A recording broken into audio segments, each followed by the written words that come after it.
Hello दोस्तों, welcome to the movie diaries. दोस्तों, इस फिल्म की कहानी मशहूर डच पेंटर जोहानेस वर्मीर के जीवन पर आधारित है।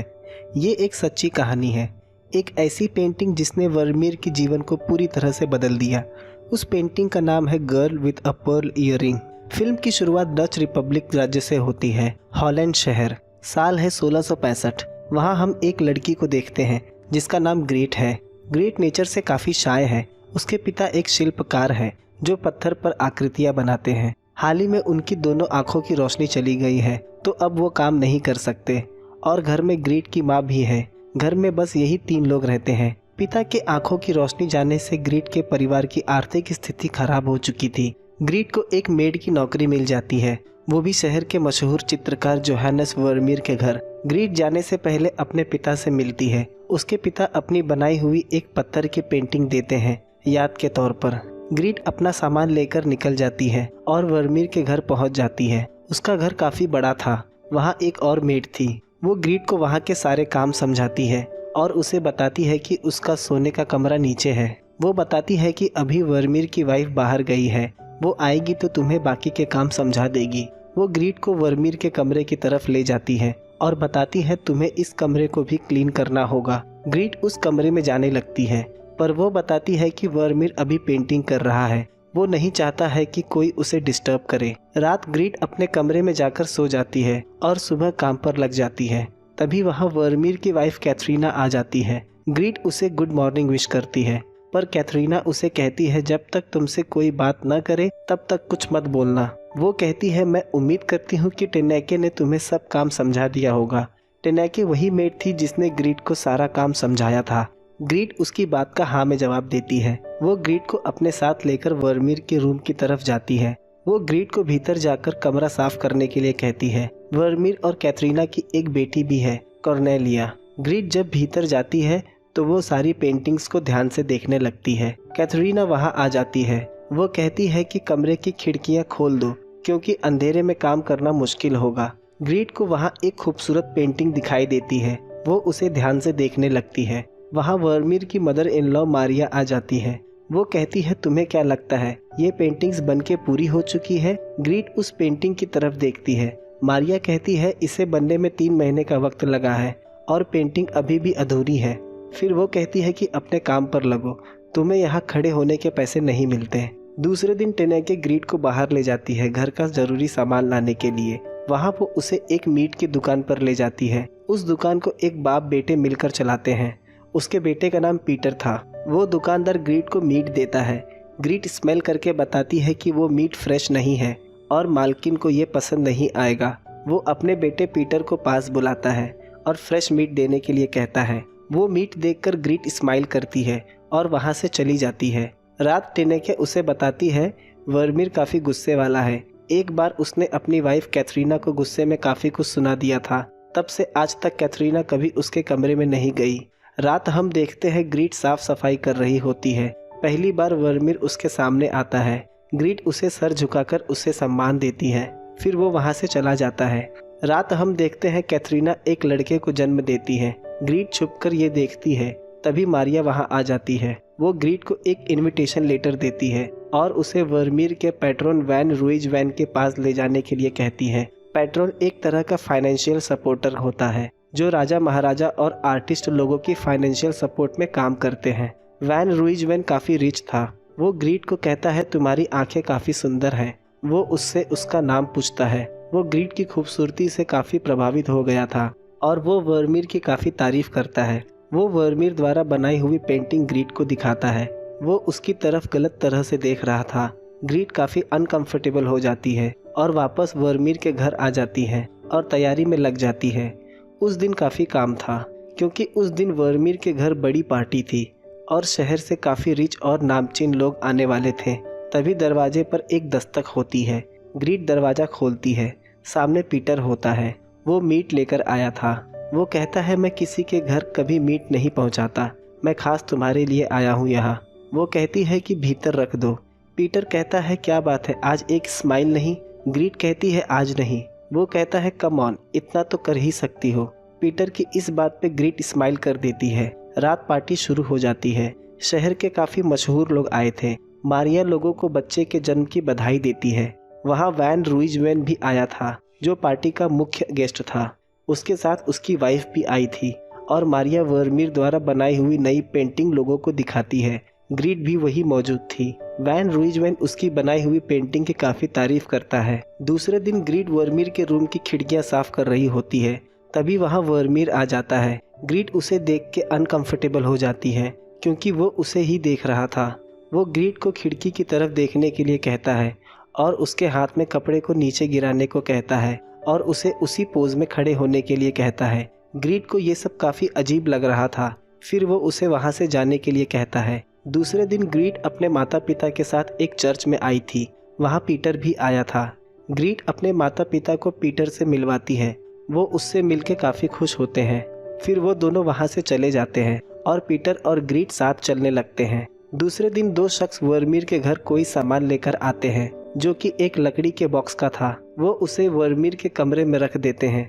ग्रीड सफाई करते वक्त उसे देखने लगती है। तभी वर्मीर आ जाता है। वो बताता है कि ये एक कैमरा ऑब्सक्योरा है। वो ग्रीड को ग्लास में देखने के लिए कहता है। वहाँ ग्रीड को एक वर्मीर की बनाई हुई पेंटिंग दिखाई देती है। ग्रीड कहती है पर यह पिक्चर यहाँ कैसे दिख रहा है। वर्मीर उसे बताता है कि ये लेंस है, इसकी मदद से हम पिक्चर को देख सकते हैं। ग्रीड कहती है क्या तुम इसकी मदद से पेंटिंग बनाते हो? वर्मीर उसकी बात सुनकर हंसने लगता है। आगे हम देखते हैं वर्मीर की बेटी कॉर्नेलिया बाहर टंगे हुए कपड़ों पर कीचड़ लगा देती है। इस पर ग्रीड उसे एक जोर का थप्पड़ जड़ देती है। रात जब ग्रीड अपने कमरे में जाती है उसके कपड़े बिखरे होते हैं और उसके पिता द्वारा दी हुई वो कलाकृति भी कॉर्नेलिया ने तोड़ दी थी। इस बात से ग्रीड काफ़ी दुखी हो जाती है। दूसरे दिन ग्रीड वर्मीर के कमरे में आती है। उस वक्त वो पेंटिंग कर रहा होता है। ग्रीड को इस बात की कोई जानकारी नहीं थी कि वो पेंटिंग कर रहा है। वो उससे माफ़ी मांगती है और जाने लगती है पर वर्मीर उसे रुकने के लिए कहता है। ग्रीड उसकी पेंटिंग में खो जाती है। वर्मीर उससे कहता है वाइट पेंट लाने के लिए।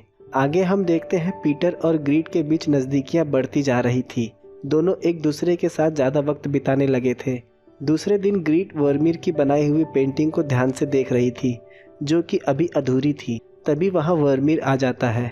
ग्रीड उस पेंटिंग के कलर को लेकर काफ़ी कंफ्यूज थी। वर्मीर खिड़की खोल के उससे बादल का कलर पूछता है। काफ़ी देर तक देखने के बाद वो बताती है ब्लू और ग्रे।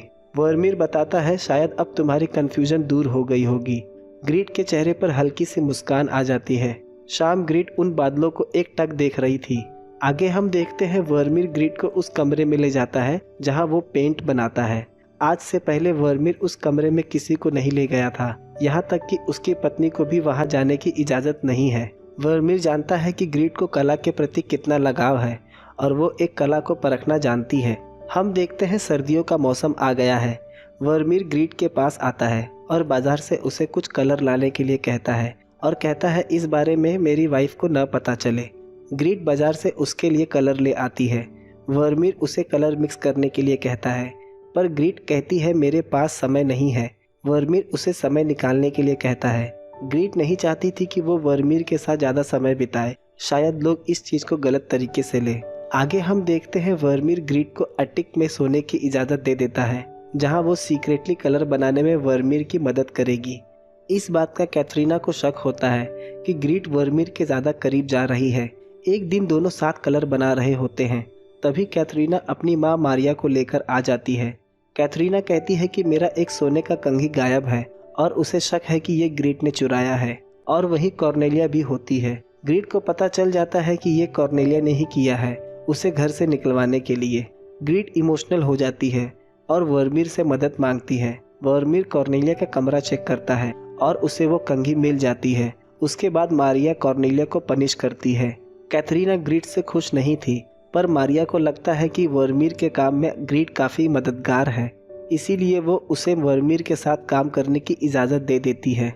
एक दिन वैन रूइजवेन वर्मीर के घर डिनर पर आता है और वो कहता है क्या ग्रीड उसके घर मेड का काम कर सकती है, क्योंकि उसकी नज़र पहले से ही ग्रीड पर थी। पर वर्मीर उसकी नीयत समझ जाता है और उसकी बात का कोई जवाब नहीं देता। दूसरे दिन वर्मीर कहता है वो ग्रीड को उसके घर जाने की इजाज़त तो नहीं दे सकता पर वो ग्रीड की एक खूबसूरत पेंटिंग बनाकर ज़रूर दे सकता है। वैन रूइजवेन उसकी इस बात से एग्री हो जाता है। वर्मीर नहीं चाहता था कि इस बात के बारे में उसकी वाइफ कैथरीना को पता चले। इस बात की खबर सिर्फ मारिया को होती है। दूसरे दिन वर्मीर उसकी पेंटिंग बनाना शुरू करता है, पर उसे पेंट करने में दिक्कत आ रही थी। ग्रीट के सर पर जो कैप था उससे उसका चेहरा साफ नहीं दिख रहा था। वर्मीर उसे कैप उतारने के लिए कहता है, पर ग्रीट उसे मना कर देती है। वर्मीर उसे फोर्स नहीं करता, वो कहता कि भीतर दूसरा कपड़ा है, वो उसे अपने सर पर बांध ले। ग्रीट जब भीतर अपना कैप उतारती है, वर्मीर उसे देखने लगता है। इस बात से ग्रीट उससे नजरें नहीं मिला पाती। खुले बालों में ग्रीट किसी अप्सरा की तरह लग रही थी। जैसा कि हम जानते हैं, ग्रीट एक शाय लड़की है। दूसरे दिन हम देखते हैं वर्मीर ग्रीट की पेंटिंग को फिर से शुरू करता है। उसे वो परफेक्शन चाहिए था कि ये पेंटिंग एक हद तक जीवित मालूम पड़े। रात सब साथ बैठे होते हैं, ग्रीट भी वही काम कर रही होती है। वर्मीर कैथरीना के ज्वेलरी से पर्ल ईयरिंग निकाल के कैथरीना को देता है। कैथरीना उसे पहन के काफ़ी खुश होती है। वर्मीर ग्रीट से पूछता है कि ये ईयरिंग कैसा दिख रहा है। ये सुनकर कैथरीना गुस्सा हो जाती है।